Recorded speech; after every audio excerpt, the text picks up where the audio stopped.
பேரன்பு கொண்ட சொந்தங்கள் யாவருக்கும் வணக்கம். வணக்கம். ஒரு யாரும் தெரியும், நம்ம ப்ரோஸ்வேர்ட்ஸ் யூடியூப் சேனலோட நிறுவனர் திரு ப்ரோஸ்கன் அவர்கள். இப்போ ஒரு பேப்பரோட கையில் உட்காந்துருக்கோம். என்ன அப்படின்னா அவர்கிட்ட தான் கேட்க போகிறோம். ஒன்றும் இல்லை, சாதாரணமாக பார்த்திங்கன்னா ஆர்டிங்கிறது ரொம்ப இன்றைக்கி நம்ம எல்லாத்துக்கும் பயன்படுத்த வேண்டிய தேவை இருக்குது. அதில் ஒரு கிராம ஊராட்சியில் இன்றைக்கி வந்து ஒரு சரியான நடைமுறையே இல்லைங்கிற ஒரு குற்றச்சாட்டு. 28 மாவட்டங்களில் ஊராட்சி உள்ளாட்சி தேர்தல் பதவிக்காலம் முடிஞ்சு ஜனவரியில் முடிஞ்சது. இன்னும் ஒரு வருஷம் ஆகப்போகுது. கிட்டத்தட்ட நெருக்கி இப்போ 10வது மாதம் வந்துட்டோம். 10 மாதமாக அங்கே உள்ளாட்சியில் வந்து அதுவும் கிராமப்புறத்தில் வந்து தலைவர்களே இல்லை, யாருமே இல்லை. அப்படிப்பட்ட ஒரு சூழ்நிலை. ஒரு பல்ப்பு மாற்றமாக இருந்தால் கூட யாரை போய் தேடி சொல்கிறதுன்னு தெரியாது. இந்த கிளர்க்கு ஒருத்தவங்க இருக்காங்க, அவங்ககிட்ட போனால் நாங்கள் அங்கே போகணும் இங்கே போகணும், அவங்க அங்கே பார்க்கணும் இங்கே போகணும் சொல்கிறதுக்கே நமக்கு தலைவலி வந்துடுது. வேண்டாம், விட்டுருங்க அப்படிங்கிற அளவுக்கு இருக்குது. அப்போ ஆர்டிங்கிற ஒன்றை பயன்படுத்தி தான் நம்ம தகவலை கேட்க வேண்டியிருக்கு. அப்படி எங்கள் டீமை சேர்ந்த ஒரு சகோதரி வந்து ஆர்டிஐ போட்டிருக்காங்க. அதில் என்ன போட்டிருக்காங்க, அது எதுக்காக போட்டிருக்காங்க, என்னென்ன கொஸ்டின் வச்சுருக்காங்க, அதெல்லாம் வந்து இன்றைக்கி பார்க்க போகிறோம். ப்ரோ சொல்லுவார். சொல்லுங்கள்.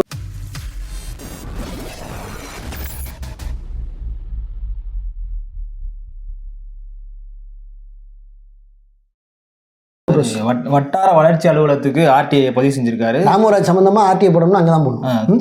துணை வட்டார வளர்ச்சி அலுவலர், தலைமை நிலையத்து துணை வட்டார வளர்ச்சி அலுவலர், கிராம ஊராட்சிகள், அவங்களுக்கு வந்து ஆர்டிஐ பதிவு செஞ்சுருக்காங்க. ஒரு 6 தகவல்களை கேட்டு அவங்க வச்சுருக்காங்க. இதில் என்னென்னா 6 தகவல்கள்னா யார் யார் பணியாற்றுறது, எத்தனை பணியாளர்கள் இருக்காங்க. முதல் கேள்வியில் என்ன கேட்டிருக்காங்கன்னா, இந்த ஊராட்சி ஒன்றியத்தில் கிராம ஊராட்சி பிரிவில் பணிபுரியும் பணியாளர்கள் யார், எத்தனை பேர் அப்படின்னு கேட்டிருக்காங்க. அதுக்கான பதிலை கொடுத்துருக்காங்க. எத்தனை பேர் வேலை செய்யறாங்க லிஸ்ட் கொடுத்துருக்காங்க. எத்தனை லிஸ்ட் கொடுத்துருக்காங்க? 23 பேர். 20 கிராம ஊராட்சிகள் பிரிவில் மட்டும் வேலை செய்கிறாங்க. பிடிஓ ஆஃபீஸில் செக்ஷன்ஸ் நிறைய இருக்குது. பட் ஆனால் கிராம ஊராட்சி பிரிவுகளில் 23 பேர் ஒர்க் பண்ணுறாங்க. ஆமாம்.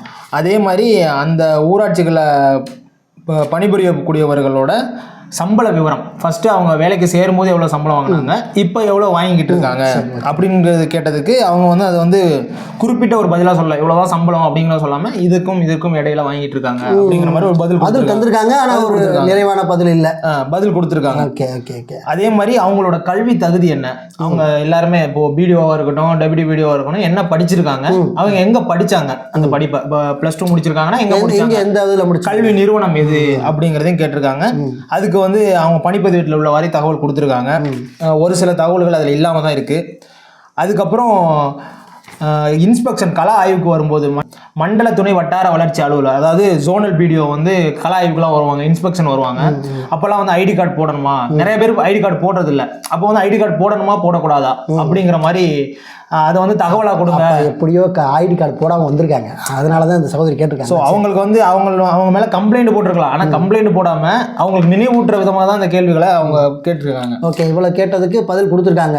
இது ஒரு அப்படி ஐடி கார்டு போடாமல் வந்தால் என்ன நடவடிக்கை எடுக்கலாம்னு கேட்டிருக்காங்களா?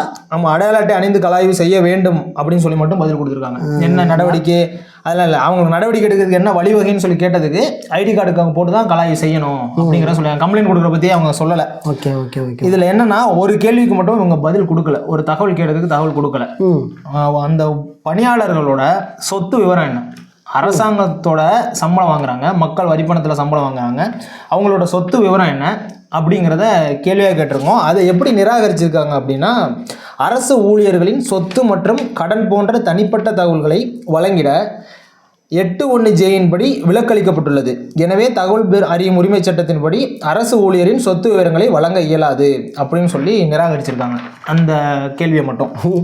இப்போ என்னென்னா, ரீசெண்டாகவே அரசு அலுவலர்களுக்கு தகவலை மறுப்பதற்கு இந்த ஒரு பாயிண்ட் இப்போ வந்து எல்லாருமே 8(1)Jல முன்னாடி வந்து என்ன கொடுத்துட்ருப்பாங்கன்னா, 2F கீழ் தகவல் வராது அப்படின்னு சொல்லி கொடுத்துட்ருப்பாங்க. ஆக்சுவலி இந்த 2F என்னன்னே அவங்களுக்கு தெரியாது. இதுதான் அந்த வாழைப்பழ கம்பெனி தான் தெரியாது. அதில் வந்து நிராகரிச்சுட்டு இருப்பாங்க. இல்லைன்னா ஒரு தீர்ப்பை மேற்கோள் காட்டி இந்த மாதிரி தகவல் ஆணையம் தீர்ப்பு கொடுத்துருக்கு, இல்லை உயர்நீதிமன்றம் தீர்ப்பு கொடுத்துருக்கு, இந்த தீர்ப்பின் அடிப்படையில் இந்த தகவல்களை வழங்க இயலாது. ஆனால் சட்டம் என்ன சொல்லுது அப்படின்னா, இவங்க 8(1)J மேற்கோள் காட்டிக்காங்க. இந்த 8(1)J என்ன சொல்லுது அப்படின்னு நம்ம பார்க்கலாம். பிரிவு 7(1)ல் ஒரு அற்புதமான ஒரு தகவலை சொல்லியிருப்பாங்க. என்னென்னா, ஒரு ஆர்டிஐக்கு பதிலை நீங்கள் மறுக்க வேண்டும் என்றால் பிரிவு 8 அல்லது 9 சொல்லி தான் மறுக்கணும். பிரிவு 7(1) சொல்லி தான் ரொம்ப தெளிவாக சொல்லியிருக்கனால அவங்க ஆமாம் 8ல் மறுக்கணும், இல்லைன்னா 9ல் மறுக்கணும். 8ல் மறுத்துருக்காங்க. ஓகே, இப்போ இப்படி சொல்கிறதுனால 8ல் மறுத்துருக்காங்க. அந்த நாலேஜ் ஓரளவுக்கு அவங்களுக்கு போய் சேர்ந்துருக்கு. ஓகே, 8ல் தாண்டா மறுக்கணும் அப்படின்னு தெரிஞ்சிருக்கு. பொதுவாகவே நம்ம தகவலை கேட்கும்போது நம்ம 6(1) பயன்படுத்துகிறோம். 6(1) எனக்கு தகவல் கொடுங்க அப்படின்னு கேட்கும்போது தகவல்னா என்னன்னு 2F நம்ம பயன்படுத்துகிறோம். 2Fல 14 விதமான தகவல். அப்போ ஆர்டிஐ பதிவு பண்ணுறவங்க நம்ம ஒரு நாலேஜோட தான் இதெல்லாம் பொது தகவல்னு சொல்லிட்டு நம்ம கேட்குறோம். இப்போ அரசு அலுவலருடைய சம்பள விவரங்கள் எல்லாமே பணிப்பதிவேட்டில் அவங்களுடைய தனி ரெக்கார்ட்ஸில் கிரியேட் பண்ணக்கூடிய பணிப்பதிவேடுங்கிறது ஒரு கோப்பு அந்த கோப்பு பராமரிக்கும். ஆமாம், எங்கே வெளியில் போகலாம் உள்ளே வர்றதை கூட அவங்களுடைய வேலை பதிவேட்டில் அவங்க எழுதணும். இந்த தேதியில் இவர் இந்த டயத்தில் உள்ளே வந்தார், இங்கேருந்து இங்கே கலாவிசை வெளியில் போனார், இவர் இத்தனை மணிக்கு இங்கே வந்தார், இவர் வெளியில் போனதுக்கு பெட்ரோல் செலவு இவ்வளவு, இந்த டீட்டெயில் எல்லாம். ஏன்னா அவங்க அரசாங்க அலுவலர்னா மக்களுக்காக வேலை செய்ய அரசு நிர்ணயிக்கப்பட்ட ஆஃபீஸர்கள். ஆஃபீஸுங்கிறவரை பணியாளர்கள், இல்லை என்றால் ஊழியர்கள், இல்லை என்றால் வேலைக்காரர்கள். ரொம்ப தெளிவாக சொல்லலாம். ஆமாம், கரெக்டு தான். மக்களுக்காக பணி செய்யக்கூடிய வேலைக்காரர்கள். மக்களிடத்துலேருந்து வரக்கூடிய வரி பணத்தை எடுத்து தான் அவங்களுக்கு சம்பளம் கொடுத்துட்டு இருக்காங்க. அவங்க வானத்திலேருந்து குதிச்சு வந்து கடவுளால் உருவாக்கப்பட்ட தேவ தூதர்கள் அல்ல. அது அவங்க மனசில் இருக்குது. அந்த மாதிரி நம்மளாம் தேவ தூதர்கள், நம்ம அங்கேருந்து குதிச்சு வந்தோம். நோ, மக்களுக்கு பணி செய்யக்கூடிய பணியாளர்கள். இதை நேர்மையான அரசு அலுவலர் பார்த்தாங்கன்னா ஒத்துக்குவாங்க. ஆமாம், உண்மைதான் பிரதர் நீங்கள் சொல்கிறது அப்படிங்க. நிறைய அலுவலர்கள் நம்மளுடைய இதில் இருக்காங்க. இவங்க மருத்துவத்தோட நோக்கத்தை நாங்கள் எப்படி புரிஞ்சுக்கிறேன் அப்படின்னா, சொத்து மதிப்பு என்பது அது தனிநபருடைய தகவல். அதை எப்படி நீங்கள் கேட்கலாம், அதனால 8-1 கொடுக்கக்கூடாதுன்னு சொல்லியிருக்கு, அதனால அங்கே கொடுக்கல. 8-1 அப்படி சொல்லவே இல்லை. 8-1 என்ன சொல்லுதுன்னா, தனிநபருடைய சொத்து விவரங்களை கேட்டால் கொடுக்க வேண்டாம்னு சொல்லியிருக்காங்க. யார் அந்த தனிநபர்னா ஒரு தொழிலதிபர். இப்போ தனிநபர்னா யார்? அதுதான் பெரிய அரசு அல்லாதவர். அரசு அல்லாதவர் தான் தனிநபர். அரசு அல்லாதவர் தான் தனிநபர். அரசு ஊழியர்கள். இவர்கள் அரசு ஊழியர்கள். இவர்களுக்கு எல்லாமே அரசு செய்கிறது. இவங்க வந்து ஒரு கர்ப்பிணி பெண்ணாக இருந்தாங்கன்னா அந்த கர்ப்ப காலத்தில் இவங்க அந்த பிள்ளை பெறும் நாட்களில் விடுமுறை கொடுக்கறது, அதற்கான செலவு கொடுக்கறது, பண்டிகை நாட்கள் வந்து அதற்கு 3 மாதம் போனஸ் கொடுக்கிறது. இது எல்லாம் அரசுக்கிட்டேருந்து சலுகை வாங்கிட்டு இருக்காங்க. அப்போ இவங்க யார்? அரசு ஊழியர்கள். அரசுக்கிட்ட பணி செய்யக்கூடாது. இவங்க தனிநபர் கிடையாது. இப்போ உங்களுக்கான சம்பளத்தை மக்களாகி எங்கள்கிட்ட வரக்கூடிய வரிப்பணத்தில் தான் கொடுக்கப்படுது. அப்போ இந்த சட்டமே என்ன? என் பணம் என் கணக்கு, என் பணம் என் கணக்கு, என் பணத்தை நீ என்ன பண்ணுற அதுதான் எனக்கு கணக்கு. இப்போ பணியாளர் நன்னடத்தை விதிகள் சொல்லி ஒரு விதிகள் இருக்குது. 1973 அந்த விதிகள் வந்தது, நன்னடத்தை விதிகள். அந்த விதிகளில் என்ன சொல்லியிருக்காங்க, அரசு பணியாளர் இப்படி தான் நடக்கணும் ஒரு ரூல் இருக்குன்னா, அந்த ரூலில் நீங்கள் 10,000க்கு மேற்பட்ட ஒரு பொருளை நீங்கள் வாங்கினீங்கன்னா அரசுக்கிட்ட கணக்கு காட்ட வேண்டியிருக்குது. இந்த மாதிரி இவர் ஒரு 10,000க்கு மேற்பட்ட ஒரு டிவி வாங்கியிருக்காரு. புரோஸ்கான் வந்து இந்த மாதிரி இங்கே வந்து இந்த பகுதியில் மங்களகுடி பகுதியில் இவர் ஒரு ரெவன்யூ இன்ஸ்பெக்டராக இருக்கார். இவர் வந்து இந்த மாதிரி இந்த கடையில் போய் சாம்சங் நிறுவனம் இந்த கம்பெனி டிவியை இவர் இத்தனை ரூபாய்க்கு வாங்கியிருக்காரு, அதை ரிசிப்டை வந்து இங்கே காட்டியிருக்காரு சொல்லி நீங்கள் அதை பின் பண்ணி 10,000 கூட நீங்கள் கணக்கு காட்டணும். 5 வருஷத்துக்கு ஒரு முறை நீங்கள் உங்களுடைய செலவினங்களை, அதாவது நான் வரக்கூடிய சம்பளம் இவ்வளோ வாங்கியிருக்கேன், அதை இந்த முறையில் நான் செலவு பண்ணியிருக்கேங்கிறத நீங்கள் வெரிஃபை பண்ணணும். இது தனி செலவினங்கள் என்னன்னா, நான் என்னென்ன கட்டினேன், என்னென்ன சொத்து வாங்கினேன், என்னென்ன வாகனங்கள் வாங்கினேன், எதுக்கெல்லாம் செலவு பண்ண எல்லாமே. நீங்க தனிநபராக இருந்தால் கொடுக்க வேண்டிய தேவையில்லை. தனிநபர் உங்க வீட்டுக்குள்ள பீரோ வச்சிருங்க, பீரோ வச்சுக்கல எவ்வளோ நகை வச்சுக்கங்க, பொருள் வச்சுக்கங்க, என்ன வேணும் வச்சுக்க, அது எங்களுக்கு தேவையில்லை. அரசாங்கத்தை கொடுக்க முடியாதுன்னு சொல்லியிருக்காங்க. அது எங்களுக்கு தேவையில்லை. நீங்க தனிநபராக இருந்தால் நாங்கள் கேட்க மாட்டோம். நீங்க அரசு அலுவலர் என்ற போது ஆரம்பத்தில் 10,000 சம்பளம் வாங்குறவங்க இன்னைக்கு 1,30,000 சம்பளம் வாங்குறீங்க. சொத்து சேர்த்துறீங்க. நீங்க 15 வருஷத்தை இங்கே கணக்கு பண்றோம்னு வச்சுங்க. 15 வருஷம் இந்த சம்பளத்துக்குள்ளதான் உங்களுடைய சொத்து மதிப்பு இருக்கணும் நாங்கள் நினைப்போம், நினைக்க மாட்டோமா?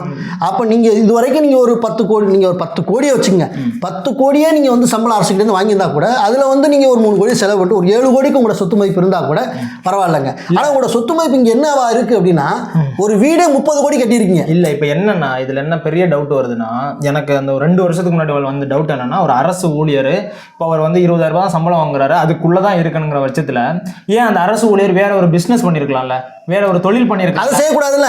அப்படி ஒரு டவுட் எனக்கு. அதை செய்யக்கூடாது.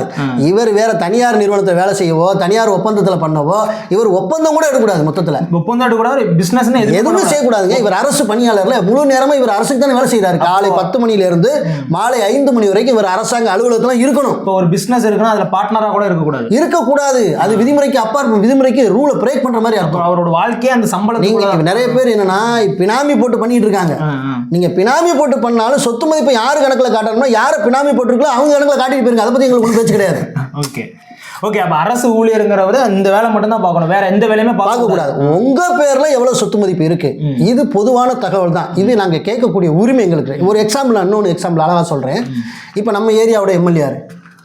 கரியமாணிக்கம் அவர்கள் எம்எல்ஏ, நம்ம ஏரியா எம்எல்ஏ. இப்போ நம்ம சட்டமன்ற சபாநாயகர் யாரு? அப்பாவும் இருக்காங்க. இப்போ அப்பாவும் என்ன செய்யறாங்கன்னா, திரு கருமாணிக்கம் அவர்களை கூப்பிட்டு, திரு கருமாணிக்கம் அவர்களே, உங்களுடைய திருவாடான பிடிஓ அலுவலகத்தில் ஊராட்சி ஒன்றிய அந்த ஊராட்சி கிராம ஊராட்சி அந்த பிரிவில் பணி செய்கிற 23 பேருடைய ஆரம்ப நிலை சம்பளமும் இப்போ இருக்கிற சம்பளமும் நீங்கள் வந்து கணக்கு பண்ணி என்னென்னு எழுதி வாங்கிட்டு வாங்க. ரெண்டாவது, அவங்களுக்கான சொத்து விவரங்களை அவங்க தாக்கல் பண்ணியிருந்தாங்கன்னா அந்த லிஸ்ட்டையும் நீங்கள் கொண்டு வாங்க. ஆரம்பத்தில் அவங்க சேரும்போது எவ்வளோ சொத்து இருந்தது, இப்போ அவங்களுக்கு எவ்வளோ சொத்து இருக்குங்கிற இந்த டீட்டெயில் நீங்கள் கலெக்ட் பண்ணிவிட்டு அடுத்த முறை நீங்கள் சட்டமன்றம் கூடும்போது அந்த அறிக்கை இங்கே தாக்கல் பண்ணீங்கன்னு அப்பாவு திரு கருமாணிக்கம் அவர்களுக்கு சொன்னால், கருமாணிக்கம் திரு எம்எல்ஏ வந்து இங்கே வந்து சொன்னால் இவங்க கொடுப்பாங்களா மாட்டாங்களா? கொடுப்பாங்க, கண்டிப்பாக கொடுப்பாங்க, கொடுத்துதான் ஆகணும். அவருக்கு கொடுப்பார்கள் என்றால் நமக்கும் கொடுக்க வேண்டும், மனுதாரர் கையில் நமக்கும் கொடுக்கணும். அதைத்தான் அந்த 8-1 தெளிவாக சொல்லியிருக்கு. தயவு செய்து அந்த 8-1 படிச்சுட்டாவது பதில் கொடுங்க. இப்போ என்னன்னா, இப்போ என்கிட்ட அவர் எம்எல்ஏ என்கிட்ட கேட்குறாருன்னா நான் கொடுக்க மாட்டேன் சொத்து மதிப்பு. அதுக்கு எனக்கு உரிமை இருக்குது. தனிநபர், நீ தனிநபர், அதுதான் தனிநபர். ஆமா, அதுதான் சட்டமன்றத்துக்கோ நாடாளுமன்றத்துக்கோ என்னோட சொத்து விவரத்தை கொடுக்க மறுக்கிறேன்னா நான் தான் தனிநபர். நீ தான் தனிநபர். நீ எப்படி கொடுப்பேன்? இப்போ கருமாணிக்கு வந்து என்கிட்ட கேட்குறாரு, உங்களோட சொத்து மதிப்பு கொடுங்க பிரதர் அப்படின்னு கேட்டால், உங்களுக்கு எதுக்கு சார் நான் தரணும்? என் சொத்து மதிப்பு எதுக்கு சார்? நீங்கள் ஐடியா, நீங்கள் யார் இடியிலேருந்து வரீங்களா, இல்லை நீங்கள் வருமான வரித்துறையிலேருந்து வரீங்களா, நீங்கள் யார் சார்? நீங்கள் எம்எல்ஏ. அதனால எம்எல்ஏங்கிறக்கான நான் தந்துட முடியுமா? தர முடியாது. ஏன்னா உங்களுக்கு எங்களை மக்களை கண்ட்ரோல் பண்ணக்கூடிய பவர் இருந்தாலும் கூட அந்த ரூலுக்குள்ள தான் நீங்கள் வர முடியும். தனிநபர் தகவல் என்னோட தனிநபர், அதனால தர முடியாது. நான் அரசு அலுவலர் இல்லை சார் உங்கள் கண்ட்ரோலில் வர்றதுக்கு. கரெக்ட் அப்படின்னு நான் சொல்ல முடியும். ஸோ இதுதான் அங்கே அவங்க அரசு அலுவலர் அப்படிங்கிறப்ப அங்கே என்ன நடக்குன்னு தெரியும். எம்எல்ஏ கேட்டால் இந்த மாதிரி சபாநாயகருக்கு அதில் உரிமை இருக்கு. அவர் என்ன நடக்குது, எப்படி மக்களோட வரி பணத்தை இவங்க செலவு பண்ணுறாங்கன்னு சபாநாயகருக்கு கவனம் செலுத்தணும் தேவை இருக்கு. அப்போ இந்த சம்பளத்தை இவங்க கரெக்டாக அவங்க முறைப்படி வாங்குறாங்களா, இல்லை சம்பளத்தை கூடுதலாக அவங்க வந்து லஞ்சம் வாங்குறாங்களா, வேற எதுவும் இவங்க ஊழல் பண்ணுறாங்களா கண்டுபிடிக்க வேண்டிய தேவை சட்டமன்றத்துக்கு இருக்கு. அப்படிங்கிறப்ப அதை கேட்கும்போது திரு எம்எல்ஏ அவர்கள் கொடுத்து தானே ஆகணும். அப்போ இதை இவங்க கொடுக்க முடியாதுன்னு தரமாக சொல்லுவாங்கன்னா நம்ம அப்பீலில் தான் சொல்லணும். திரு எம்எல்ஏ கருமாணிக்கம் அவர்களுக்கு இந்த பிரிவு 8-1 கீழே நாடாளுமன்றத்துக்கு இது சட்டமன்றத்தில் திரு அப்பாவு அவர்கள் கேட்டா அவர்கள் நீங்கள் கொடுப்பீர்களா மாட்டீர்களா? கொடுக்க மாட்டீர்கள் என்றால் எனக்கு வேண்டாம், கொடுப்பீர்கள் எனக்கும் கொடுங்கள் என்று அப்பீல் சொல்லுங்க. அந்த 18(1) வந்து அதான் சொல்லுது. 8(1) வந்து அதான் சொல்லுது. 8(1) அதான் சொல்லுது. நீங்க மறுக்கிறதுக்கு பல காரணங்கள் இருக்கு. பிரிவு 8(9) நிறைய சொல்லியிருக்கு. அது ராணுவ ரகசியமா இருந்தா கொடுக்க வேண்டாம், உளவு பிரிவுகளுக்கு தகவல் அந்த கொடுக்க வேண்டாம், ஒரு நீதிமன்றத்தில் வழக்கு நடந்து அந்த தகவலை வந்து வெளியிட வேண்டாம் சொன்னா கொடுக்க வேண்டியதில்லை, நீதிமன்றத்தில் வழக்கு நடந்துகிட்டு இருக்கு இந்த தகவல் இங்கே வெளியிட வேண்டாம் நான் கொடுக்க வேண்டியதில்லை. இப்படி நிறைய ஃபார்மாலிட்டிஸ் இருக்கு. இதே மாதிரி உள்நாட்டு ஒப்பந்தங்கள், வெளிநாட்டு ரகசியங்கள் இதெல்லாம் கொடுக்க வேண்டாம். இதெல்லாம் வெளிநாட்டு ரகசியமா இருக்கணும். சொத்து மதிப்பு இருக்கலாம். வெளிநாட்டிலேருந்து வந்து இங்கே யார் போட்டு பேர போறாங்களா? தயவு செய்து இதெல்லாம் புரிஞ்சுங்க. பொது தகவல் அலுவலர்கள் உங்களோட சொத்து மதிப்பு கேட்டால் ஏன் கொடுக்குறதுக்கான கலெக்டரே அவரோட சொத்து மதிப்பை இணையத்தில் வெளியிடுறாரு. சில கலெக்டர்கள் அவங்களே வெளியிடுறாங்க, தாமாக முன் வந்து வெளியிடுறாரு. ஒன்றும் நீதிபதிகள் வெளியிடுறாங்க தன்னோட சொத்து மதிப்பை. நீ நீதிபதி காட்டில் பெரிய ஆளா, இல்லை கலெக்டர் காட்டில் நீங்கள் பெரிய ஆளுகளா? என்னப்பா அது? அதனால 8(1) மறுத்தாங்கன்னா தயவு செய்து நம்ம நேயர்களுக்கு நான் சொல்லிக்கிற ஒரே ஒரு கருத்து, இப்போ நாங்கள் சொன்னதெல்லாம் எழுதிருங்க. எழுதி அப்பீலில் போட்டு கரெக்டாக நீங்கள் வந்து மேல்முறையீடு செய்யும்போது இல்லை அவங்களுக்கு நம்ம கொஞ்சம் சொல்லிக் கொடுக்கணும். 8(1) என்ன சொல்லியிருக்கு அப்படிங்கிற தனிநபர் தகவல் கிடையாது. இது வந்து சட்டமன்றத்துக்கோ நாடாளுமன்றத்துக்கோ நீங்கள் கொடுக்குறாந்தா ஆர்டிஐ ஃபைல் பண்ணுறவங்களுக்கும் நீங்கள் கொடுக்கணும். நீங்கள் மறுக்கிறாந்தா வேற செக்ஷனை பயன்படுத்தி நீங்கள் மறுங்க. அதை வேற செக்ஷனை பயன்படுத்தி மறுத்துட்டு போங்க. இல்லை நீதிமன்ற தீர்ப்பு காட்டி மறுக்கிறீங்க, அதுவே மறுக்கக்கூடாது. நீங்கள் மறுக்கணும்னா நீதிமன்ற தீர்ப்பு காட்டி மறுங்கள் எங்கேயுமே சொல்லலையே. நீங்கள் மறுக்கணும்னா இந்த பிரிவு 8(9) தானே பயன்படுத்த சொல்லியிருக்கு. அதே மாதிரி தகவல் ஆணைய தீர்ப்பையும் குறிப்பிடுறாங்க. அந்த தகவல் ஆணைய தீர்ப்பு என்பது அந்த வழக்குக்கான தீர்ப்பு. நீ உங்களுக்கு பெட்டிஷன் போடுறாங்கல்ல, உங்களுக்கு மனு போடுறாங்களா, அதுக்கான தீர்ப்பு கிடையாது. ஒன்றும் இல்லை. இப்போ வந்து புரோஸ்கர் வீட்டில் ஒரு 3 முருங்கைக்காய் யாராவது திருடிட்டு போயிட்டான். இந்த 3 முருங்கைக்காய் திருடிட்டு போனதுக்கு வழக்கு போடுறாரு புரோஸ்கர். முருங்கைக்காயை திருடிட்டு போனவன் இந்த தேதியில் வந்து அவன் இந்த முருங்கைக்காய் திருப்பி நீ பெனால்ட்டி கட்டலைன்னா உன் மீது நடவடிக்கை எடுக்கப்படும் எல்லாம் சொல்கிறார். இல்லை முருங்கைக்காய் திருடிட்டு போனால் நியாயமாக தான் திருடிட்டு போனால் தகவலை தர முடியாது, இதுக்காக ஒரு தீர்ப்பு வருது. இப்போ என் வீட்டில் சொத்து பிரச்சனைக்கு ஒன்றுக்கு நான் ஆர்டிஐ போடுறேன். இந்த தீர்ப்பை தூக்கிட்டு வந்து இந்த முருங்கைக்காய் திருடின வழக்கில் வந்து இந்த மாதிரி தீர்ப்பு வந்திருக்கு, சொத்து பிரச்சனைக்கு இந்த தீர்ப்பையே நான் மேற்கொள் காட்டி தர முடியாதுன்னு சொல்கிறேன். அப்படி சொல்ல முடியாது. ஒவ்வொரு வழக்கும் ஒவ்வொரு கோணத்தில் மாறுபடும். ஆமாம், மாறுபடும். நீங்கள் புரோஸ்கான் ஒரு விஷயத்துக்காக போயிருக்காரு, அதே ஒத்த வழக்கு நான் போயிருக்கேன்னா அதை தூக்கி நீங்கள் எனக்கு தரவும் கூடாது. முதல்ல பிரிவு 8 அல்லது 9 இதில் சொல்லியிருக்கிற அந்த பிரிவுகளை பயன்படுத்தி தான் நீங்கள் என்ன செய்யணும்னா மறுக்கணும். இதில் பிரிவில் என்ன கொடுமைன்னா 8(1), 2, 3 வரைக்கும் இருக்கு. இந்த 8(1) தான் உட்பிரிவு J வரைக்கும் இருக்கு. இது யாரோ ஒருத்தர் சொல்லியிருப்பாங்க போல, அதை தூக்கிட்டு வந்து இவங்க வந்துட்டு, ஏன்னா அதில் வருது இல்லை தனி மனித சொத்து உரிமையை கேட்டால் தர வேண்டிய தேவையில்லை என்று அவர்கள் தனி மனிதர்கள் என்று அவர்களே கற்பனை செய்து கொள்கிறார்கள். நீங்கள் தனி மனிதர்கள் அல்ல தலைவர்களே, நீங்கள் எல்லாரும் அரசு பணியாளர்கள், மக்கள் பணியாளர்கள், மக்களுடைய வரிப்பணத்தில் சம்பளம் வாங்கக்கூடியவர்கள்.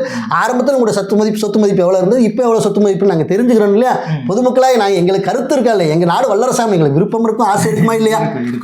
இந்த பொதுநல நோக்கத்தோடு தான் அந்த சகோதரி அவர்கள் பொதுநல நோக்கத்தோடு தானே ஆர்டிஐ பதிவு பண்ணியிருக்காங்க. ஆகவே வந்து மேல்முறையீடு செஞ்சிருப்பாங்கன்னு நினைக்கிறேன். செஞ்சாச்சு. ஓகே, ரொம்ப சிறப்பு. என்ன பதில் வருதுங்கிறத பார்த்துட்டு நம்ம அடுத்த வீடியோவில் சொல்லுவோம். ஒரு தெளிவாயிடுச்சா? கண்டிப்பாக தெளிவாயிடுச்சு. கிளியர். ஓகே, ரொம்ப நன்றி. மீண்டும் நல்ல தகவலோடு உங்களை வேறு வீடியோ சந்திக்கிறோம். ஆர்டிஐ சம்மந்தமான ஏதாவது இந்த மாதிரி உங்களுக்கு ஏதாவது தகவல்கள் தேவைன்னா கமெண்ட்டில் சொல்லுங்கள். நிச்சயமாக அடுத்த வீடியோக்களில் நாங்கள் அதுக்கான தகுந்த பதிலை உங்களுக்கு சொல்லித்தர முயற்சிக்கிறோம். மீண்டும் நல்ல தகவலோடு உங்களை வேறு வீடியோ சந்திக்கிறோம். நன்றி.